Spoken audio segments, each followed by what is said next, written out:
तो आज हम भारतीय संविधान के एक बेहद महत्वपूर्ण हिस्से की गहराई से पड़ताल कर रहे हैं। भाग 3 यानी मौलिक अधिकार, ये अनुच्छेद 12 से 35 तक हैं। हमारे पास कुछ नोट्स हैं, कुछ अंश हैं इससे जुड़े। तो चलिए समझते हैं कि नागरिकों के लिए इनका असल मतलब क्या है और ये इतने जरूरी क्यों हैं। हाँ, बिल्कुल। ये मौलिक अधिकार आप कह सकती हैं भारतीय लोकतंत्र की नींव है, पत्थर की तरह।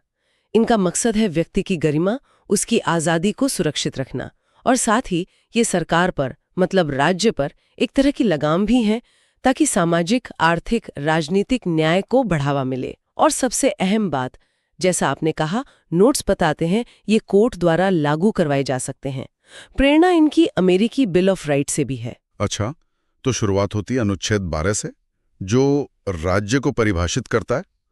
ये समझना जरूरी है शायद, क्योंकि अधिकार इसी राज्य के खिलाफ हैं। हाँ, ये बहुत जरूरी है। अनुच्छेद 12 बताता है कि राज्य क्या है। इसमें आपकी केंद्र सरकार आ गई, संसद, राज्यों की सरकारें, विधानमंडल और वो सारी लोकल बॉडीज या अथॉरिटीज जो सरकार के नियंत्रण में है, जैसे नगरपालिकाएं या सरकारी कंपनियां, क्योंकि ज्यादातर अधिकार इन्हीं के एक्शन के खिलाफ मिलते हैं। अच्छा, तो इसका मतलब ये हुआ कि अगर मान लीजिए कोई प्राइवेट कंपनी कुछ करती है, तो क्या ये अधिकार वहां सीधे लागू नहीं होते, जैसा इन स्रोतों में लिखा है? देखिए, पारंपरिक रूप से तो यही समझा जाता है कि ये मुख्य रूप से राज्य के खिलाफ है। हालांकि कोर्ट्स ने समय समय पर इसकी व्याख्या को बढ़ाया है, पर हाँ, मूल ढांचा यही है। और इसी से जुड़ा है अनुच्छेद 13। वो क्या कहता है? वो कहता है कि कोई भी कानून, चाहे पुराना हो या नया, अगर मौलिक अधिकारों के खिलाफ है तो वो उस हद तक शून्य होगा। यहीं से वो जुडिशियल रिव्यू की शक्ति निकलती है, मतलब अदालतों का कानूनों को परखना। ये तो काफी अहम है। तो अब आते हैं मुख्य श्रेणियों पर। समानता का अधिकार, ये तो बड़ा स्तंभ है। बिल्कुल, समानता का अधिकार, खासकर अनुच्छेद 14, कानून के सामने सब बराबर और कानून का समान संरक्षण। इसमें वो भी है कि धर्म, जाति, लिंग, जन्मस्थान के आधार पर कोई भेदभाव नहीं होगा। और हाँ, अनुच्छेद 17, छुआछूत का अंत, ये एक सामाजिक बुराई थी। सही कहा। और फिर आती है स्वतंत्रता। ये शायद सबसे ज्यादा चर्चित अधिकारों में से एक है। हाँ, स्वतंत्रता का अधिकार अनुच्छेद 19 में कई तरह की आज़ादियां हैं, जैसे बोलने की आज़ादी, अभिव्यक्ति की, शांति से जमा होने की, संघ बनाने की, कहीं भी आने जाने बसने की और कोई भी पेशा या व्यापार करने की। लेकिन हाँ, जैसा स्रोत भी बताते हैं, ये अनलिमिटेड नहीं है। देश की सुरक्षा, पब्लिक ऑर्डर, नैतिकता, इन आधारों पर वाजिब मतलब रीजनेबल प्रतिबंध लग सकते हैं। और इसी कैटेगरी में अनुच्छेद 21 भी है, जीवन और व्यक्तिगत स्वतंत्रता का अधिकार। इसकी व्याख्या तो कहते हैं बहुत बहुत व्यापक हुई है समय के साथ। बिल्कुल सही कहा आपने। अनुच्छेद 21 शायद सबसे ज्यादा विकसित हुआ अधिकार है। कोर्ट्स ने कहा है कि इसका मतलब सिर्फ सांस लेना नहीं है, बल्कि मानवीय गरिमा के साथ जीना है। इसमें फिर निजता का अधिकार आया, स्वच्छ पर्यावरण का अधिकार, स्वास्थ्य का अधिकार, बहुत कुछ जुड़ गया है। और बाद में जोड़ा गया अनुच्छेद 21A, वो 6 से 14 साल के बच्चों के लिए मुफ्त और अनिवार्य शिक्षा को मौलिक अधिकार बनाता है। तो ये दिखाता है कि अधिकार स्थिर नहीं है, विकसित होते रहते हैं। आगे बढ़ते हैं। श्रुत शोषण के विरुद्ध अधिकार का भी जिक्र करते हैं, अनुच्छेद 23-24। हाँ, ये भी जरूरी है। मानव तस्करी, बेगार, बंधुआ मजदूरी, इन पर रोक, और खतरनाक कामों में बच्चों से काम करवाने पर रोक, ये कमजोर वर्गों की सुरक्षा के लिए है। और धार्मिक स्वतंत्रता, अनुच्छेद 25 से 28। हाँ, वो सभी नागरिकों को अपना धर्म मानने, उस पर अमल करने और उसका प्रचार करने की आज़ादी देता है। लेकिन इसमें भी वो शर्तें हैं।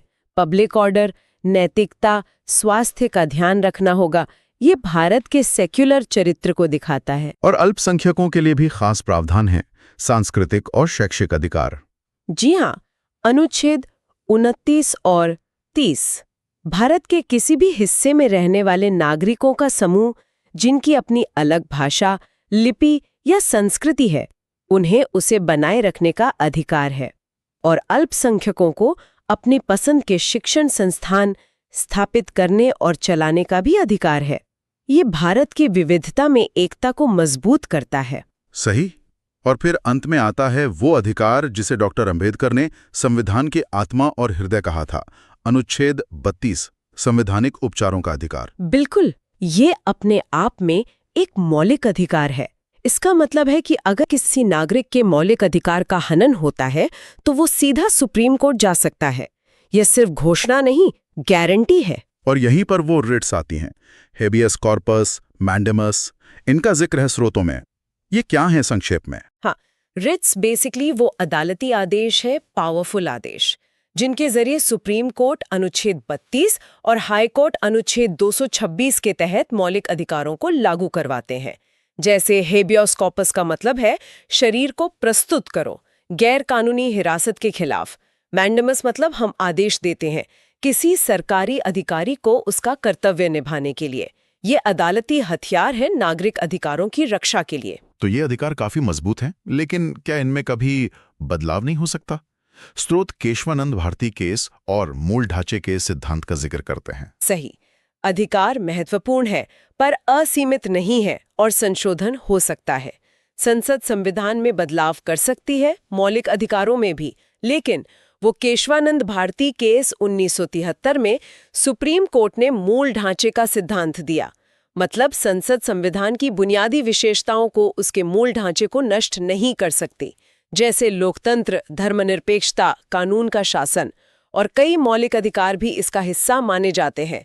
तो ये संसद की शक्ति पर एक सीमा है। तो अगर हम सार निकालें तो ये मौलिक अधिकार भारतीय नागरिकों के लिए एक तरह का सुरक्षा कवच हैं। हाँ, व्यक्तिगत आजादी भी देते हैं और राज्य की शक्ति को भी सीमित करते हैं, जिससे एक स्वस्थ लोकतंत्र बना रहे। एकदम सही। ये हमारे संविधान का दिल है, उसकी आत्मा है। और जाते जाते एक विचार छोड़ जाते हैं जो इन स्रोतों की चर्चा से ही उभरता है।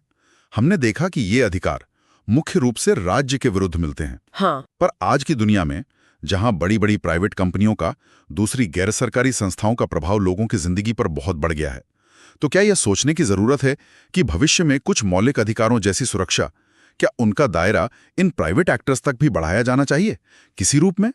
ये एक जटिल सवाल है, इस पर सोचा जा सकता है।